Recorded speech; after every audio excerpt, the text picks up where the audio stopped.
Let me tell you a story about one of the most powerful women in ancient Indian literature. Her name was Draupadi, and the story comes from Mahabharata, one of the longest epic poem ever written, composed between 400 BCE and 400 CE. This isn't just a mythological tale. Draupadi's story had been studied by scholars, feminists, and historians for centuries because it raised the question about justice, dignity, and what it means to stand up for yourself when the whole world is watching. So let's go back to more than 3000 years of ancient India to the kingdom called Panchala, where princes were born from fire itself. The birth and the Swayamvar. Draupadi wasn't born the ordinary way. According to Mahabharata, she emerged from a sacred fire during a ritual performed by her father, King Drupad. She was called Krishna because of her dark complexion and also Panchali, meaning princess of Panchala. But history remember her as Draupadi. She grew up strong-willed, educated, and incredibly beautiful. When it came time for her to marry, her father organized a Swayamvara, a ceremony where a princess could choose a husband. But there was a challenge. Princes from across India came to compete. They had to string a massive bow and shoot an arrow through rotation target by looking its reflection in the water below. It was nearly impossible. One by one, mighty kings, princes failed. Some couldn't even lift the bow. The crowd watched in silence. Then a young man stepped forward. He was dressed simple, looking like a poor Brahmin. His name was Arjuna.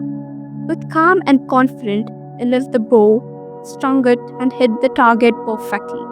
The crowd erupted. Draupadi had found a husband, or so she thought. The unexpected marriage. Here is where the story takes unusual turn. Arjuna brought Draupadi home to meet his mother Kunti. The five brothers, the Pandavas, had been living in disgust after escaping multiple assassination attempts.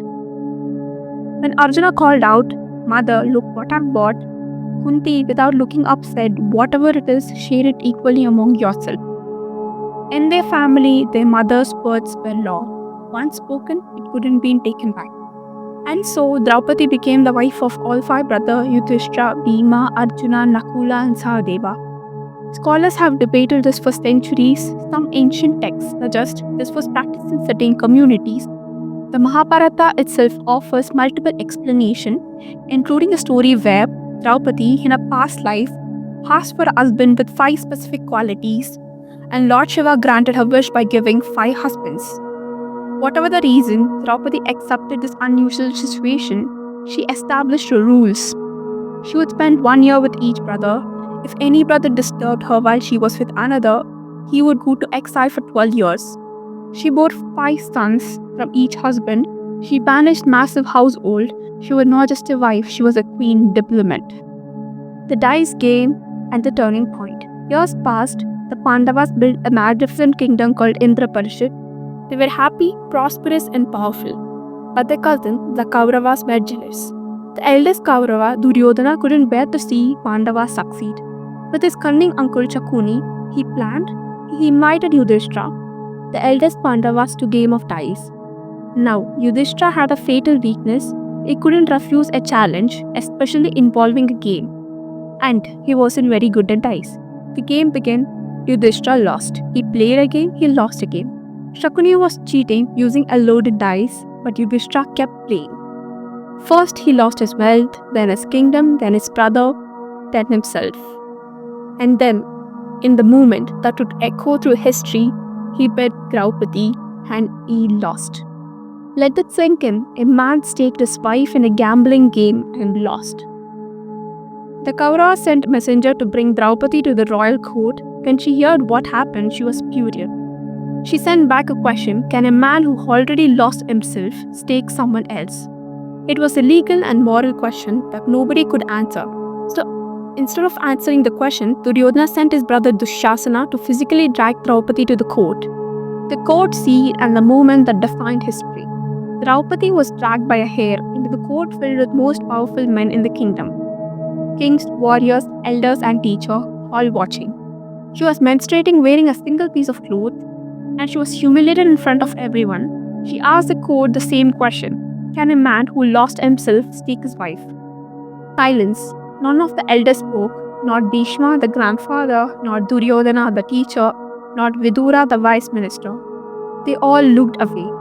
The text described this moment in detail. Draupadi asked this question 5 times. 5 times the court remained silent. Even her own husband sat with the heads down. Then Dushasana tried to disrobe her. He pulled at the sari, trying to strip her naked in front of the entire court. According to the epic, Draupadi stopped appealing to the men around her.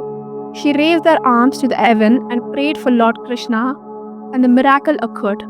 No matter how much Dushasana pulled, the sari kept extending. He pulled until he collapsed from exhaustion. Surrounded by piles of cloth, Draupadi remained covered. The scene has been analyzed by countless scholars like Iravati Karve in her book Yuganta, notes that this movement represents complete failure of a societal institution to protect women. Author Chitra Banerjee, The Palace of Illusion, retells this story from Draupadi's perspective, emphasizing her isolation and the betrayal she felt. The vow and the war.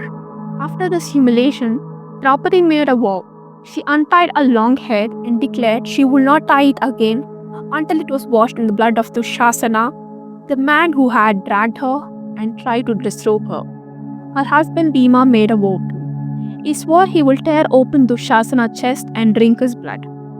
This sounds like violent and vengeful promise, but understand the context. Draupadi had been failed by every system meant to protect her. Her husband, the elder, the law, the society. Her voice was declaration that she would not forget, would not forgive, and would not let the world move on as if nothing had happened. This vow had become one of the driving force behind the Kurukshetra war. The great 18-day war forms the climax of Mahabharata, a war where millions died, where families were destroyed, where the entire civilization was reshaped. When the war finally came, Bhima fulfilled his promise. In a single combat, he killed Dushasana, tore open his chest, and Draupadi finally tied her hair, washed in the blood of the man who had humiliated her. This is gruesome, it's violent, but ancient texts did not shy away from showing the consequences of injustice. Draupadi's legacy. So, what do we learn from Draupadi's story? She was a woman who refused to be silent. When the entire court looked away, she spoke up. When her husband failed to protect her, she protected herself. When society failed, she didn't accept it. She demanded justice, even if it took 13 years and devastating war. Draupadi appeared in Mahabharata not as a perfect woman, but as a real one, angry, proud, vulnerable, and incredibly strong. She questioned the man around her, she challenged the status, she refused to forgive easily. The Mahabharata, written thousands of years ago, gave us a character who still resonates today.